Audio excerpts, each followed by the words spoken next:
लगभग 6 साल पहले 15 जून 2015 मध्य रात्रि के लगभग 12 बजे पुरी के जगन्नाथ मंदिर में एक अद्भुत घटना घटित हुई। इस घटना ने सभी इतिहासकारों को यह देखने के लिए उत्सुक कर दिया कि भारत के छोटे से शहर में ये क्या हो रहा है। न केवल मंदिर परिसर में बल्कि पूरे शहर में बिजली चली गई। आखिर क्यों? क्योंकि जगन्नाथ मंदिर की मुख्य प्रतिमा से श्री हरि कृष्ण का दिल निकालकर इसे दूसरी प्रतिमा में लगा दिया गया था। नहीं, यहाँ पर श्री कृष्ण के हृदय से मेरा मतलब कोई आध्यात्मिक या फिर कोई रहस्यमय हृदय के बारे में नहीं है, बल्कि असली हृदय से है। श्री कृष्ण का असली हृदय वहां पर संग्रहित है, परंतु एक हृदय को उसके असली रूप में कैसे 5000 सालों तक संग्रहित करके रख सकते हैं, क्योंकि यह एक बहुत उन्नत और प्राचीन उपकरण है। यह हृदय मांसपेशियों से नहीं बना है। कुछ लोग कहते हैं कि ऊर्जा उत्पन्न कर सकता है। यह धड़कने लगता है। न केवल सूर्य की प्रकाश से यह ऊर्जा ले सकता है, बल्कि किसी भी प्रकार की रोशनी से यह ऊर्जा ले सकता है। इसी कारण पूरे शहर में बिजली चली गई थी। जो मनुष्य इस हृदय को स्पर्श करते हैं, उन्हें हाथों में मोटे दस्ताने और आंखों पर पट्टियां पहननी पड़ती हैं, ताकि उनकी आंखें इसके संपर्क में न आए। निसंदेह ये सुनने में थोड़ा अजीब लग रहा होगा, पर यह सच है। हम उन्नत प्राचीन उपकरणों के सबूतों पर भी नजर रख रहे हैं। सबसे पहले श्री कृष्ण जी के देह त्याग पर नजर डालते हैं, जो कि अपने आप में एक रहस्य है। बहुत से लोग इस बारे में नहीं जानते होंगे, परंतु प्राचीन सूत्रों में उनकी मृत्यु का उल्लेख है।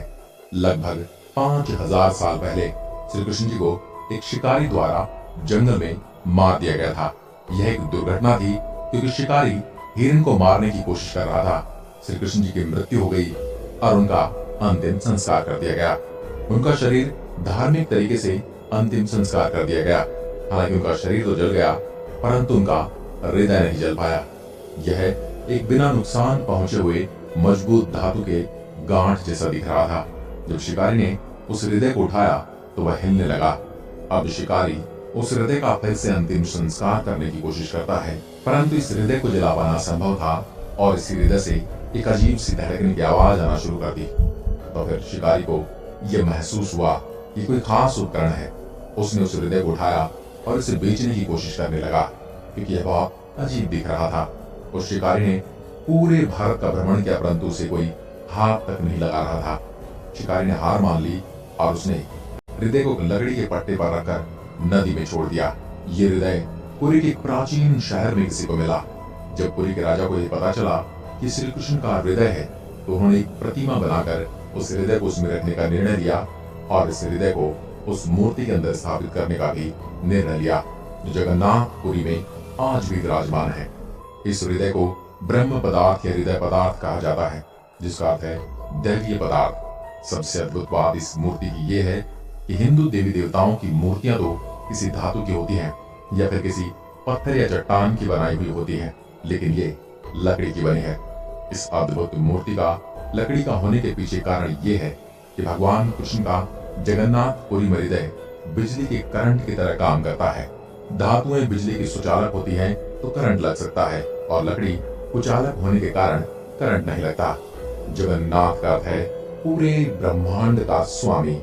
इस मूर्ति का एक और अद्भुत तथ्य ये है कि यहाँ के पुजारी को हर 12 वर्ष बाद इस मूर्ति को हटाकर इसकी जगह पर नई लकड़ी की मूर्ति बनानी पड़ती है। इसके पीछे भी रोचक तथ्य ये है कि भगवान जगन्नाथ का हृदय इस लकड़ी को अपने तेज से धीरे धीरे खंडित कर देता है। आज से 50 साल पहले एक व्यक्ति ने देखा इस हृदय से कुछ और तरल चमकीला पदार्थ निकल रहा है। उसने ये भी देखा कि यह हृदय चक्र की तरह घूम रहा है।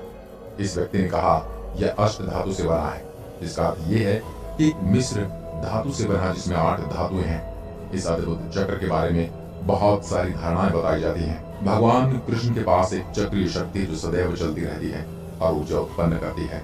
विज्ञान भी घर्षण की शक्ति को मान चुका है।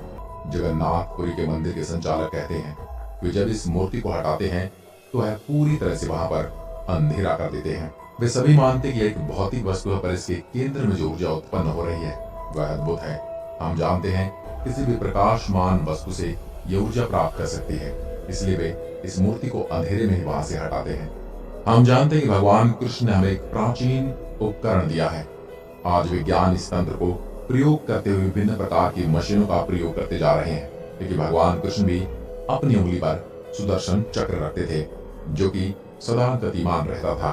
वही वर्तमान में शक्ति और ऊर्जा का मार्गदर्शक बन गए हैं। आज की वीडियो में बस इतना ही।